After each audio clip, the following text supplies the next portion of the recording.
11 अक्टूबर 2010 की साकार रिवाइज्ड मुरली। 5 मंजिल से गिरते हैं तो गुड़ हड़गुड़ टूट जाते हैं। 5वीं मंजिल है देह अभिमान, चौथी मंजिल है काम विकार। फिर उतरते जाओ, काम महाशत्रु है। लिखते भी है बाबा हम गिर पड़े। क्रोध के लिए ऐसे नहीं कहेंगे कि हम गिर पड़े। काला मुंह करने से बड़ी चोट लगती है। क्रिमिनल आई की बहुत संभाल करनी है। सतयुग में निर्वस्त्र होने की तो बात ही नहीं है ना। अभी तुम्हारी आत्मा को सिविल आय मिलती है, जो 21 जन्मों तक काम करती है। वहां कोई भी क्रिमिनल नहीं बनते हैं। जो नारायण है वही अंत में आकर भाग्यशाली रथ बनते हैं। उनमें ही बाप की प्रवेशता होती है, तो भाग्यशाली हुए ना। ब्रह्मा सो विष्णु, विष्णु सो ब्रह्मा। ये 84 जन्मों की हिस्ट्री बुद्धि में रहनी चाहिए। 9 अक्टूबर 2010 के साकार रिवाइज्ड महावाक्य। मोस्ट वैल्यूएबल है शिव बाबा, जो स्वर्ग की स्थापना करते हैं। ये भी तुम्हारी बुद्धि में है कि अभी स्वर्ग की राजाई की स्थापना हो रही है। ये है संगम युग, कलयुग और सतयुग के बीच पुरुषोत्तम बनने का संगम युग। पतित और पावन में कितना फर्क है। तमो प्रधान मनुष्य और सतो प्रधान देवताओं में कितना फर्क है।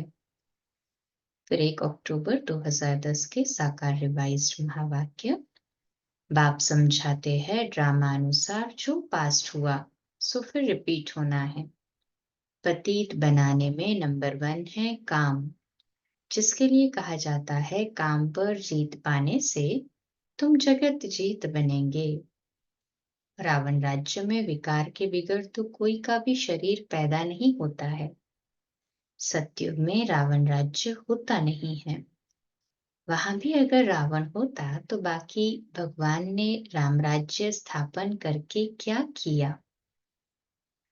फिर 31 अगस्त 2010 के साकार रिवाइज्ड महावाक्य है।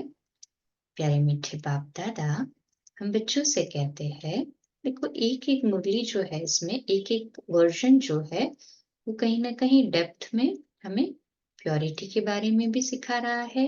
देह अभिमान जो कहा ना, 5वीं मंजिल देह अभिमान और चौथी मंजिल फिर काम विकार। माना देह अभिमान तो सबसे डेंजरस है। तो इसलिए बाबा कहते ये महाभारी महाभारत लड़ाई स्वर्ग के द्वार खोलती है। अब हमको पतित से पावन बनना है, उसके लिए एक बाप को ही याद करना है, किसी देहधारी को याद नहीं करना है। एक बाप ही सर्व की सद्गति करते हैं। काम चिता से उतर ज्ञान चिता पर बैठेंगे तो गोरा बन जाएंगे। फिर 13 अगस्त 2010 के साकार महावाक्य रिवाइज्ड। ये बातें जो पूरी रीति नहीं समझते हैं तब तो वह खुशी का पारा नहीं चढ़ता है। गोप गोपिया तुम अभी हो, सतयुग में थोड़े ही होंगे।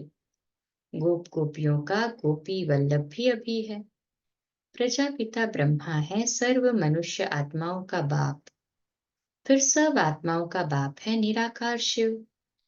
कामचिता पर बैठने से काले बन गए हो, अभी तुम ज्ञान चिता पर बैठने से गोरे बनते हो। अच्छा, कल सुबह अमृत वेला मेडिटेशन 3:30 से 4:30, प्रातः मुरली क्लास 4:45 बजे और रात्रि क्लास कंटिन्यूटी में 8:45 बजे। ओम शांति।